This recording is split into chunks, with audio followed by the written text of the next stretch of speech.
Nous allons à présent effectuer la création d'un deployment share avec Microsoft Deployment Toolkit. Pour cela, nous allons lancer la console MMC de Microsoft Deployment Toolkit. Donc, on se rappelle les prérequis. Il nous faut le framework 3.5, forcément, 3.5.1, qui maintenant est présent sur l'intégralité des systèmes d'exploitation Windows. Et il nous faut les outils de déploiement, l'ADK, correspondant à notre système d'exploitation que nous souhaitons déployer. Le deployment share, qu'est-ce que c'est? Eh bien, on va se retrouver face à un partage dans lequel nous allons retrouver l'intégralité des fichiers nécessaires pour effectuer le déploiement, la migration, l'installation d'applications, les mises à jour de notre système d'exploitation. Donc nous avons ici deployment share et nous allons ici faire un nouveau deployment share. Donc ici, dans un premier temps, nous avons l'emplacement. Donc l'emplacement, je vais le mettre sur mon disque E, et j'ai ici le nom de mon deployment share. On remarque ici que on a un partage qui va être utilisé et qui sera ici SRVWDS deployment share $. Ça veut dire que ce partage sera caché d'un point de vue administratif, puisqu'on a rajouté le $ derrière. Je fais suivant, j'ai ici mon deployment share, suivant, et ici on me demande quelles sont les options que je vais devoir configurer. Est-ce que je veux que l'on me demande si je vais faire la sauvegarde d'un ordinateur, la clé de ma machine, le mot de passe administrateur, si je vais faire une image de tête capturée ou pas?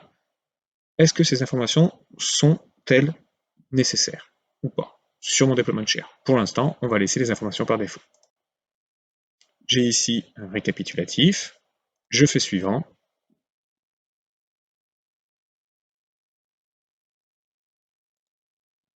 Et j'ai ici mon deployment share qui vient d'être créé.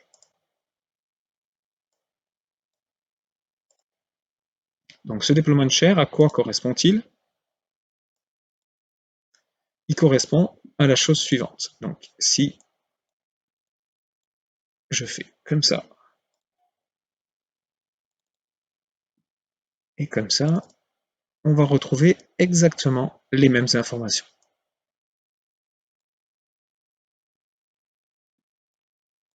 Alors, ça pour l'instant, c'est pas grave. Voilà, on va retrouver ici mes applications, mon système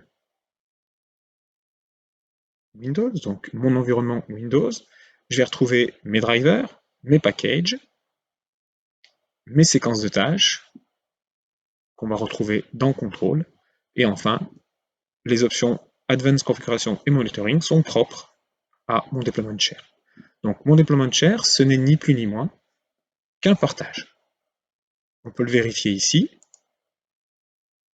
Propriété, partage. On voit qu'ici, il est partagé. Si je fais partage avancé, j'ai bien mon deployment share et j'ai ici les autorisations qui, par défaut, comme je suis connecté avec mon compte administrateur du domaine, eh bien, ce compte va avoir la possibilité d'ouvrir une session et de se connecter à distance à ce partage. De la même manière, on a des autorisations NTFS qui elles aussi sont présentes. Donc là, on l'a vu sur le disque C. Maintenant, si on le retrouve au niveau ici de mon environnement, je vais faire un clic droit propriété et je vais retrouver exactement les mêmes informations. Une description, mon chemin UNC, l'emplacement, les plateformes que je vais supporter, autrement dit quels sont les systèmes d'exploitation et le type de plateforme que je vais vouloir déployer, x86, x64, 32 bits, 64 bits, les règles, on y reviendra sur comment vont fonctionner nos règles. Nous avons pour cela deux grands types de fichiers, nous y reviendrons. L'environnement WinPE, avec la plateforme x86 et la plateforme x64, donc à chaque fois qu'on va changer cet onglet, on va avoir tous ces paramètres à définir ou à redéfinir pour la plateforme que l'on choisit. Et enfin, on va y avoir ici activer le monitoring, autrement dit la supervision, pour retrouver des informations au cours de notre déploiement.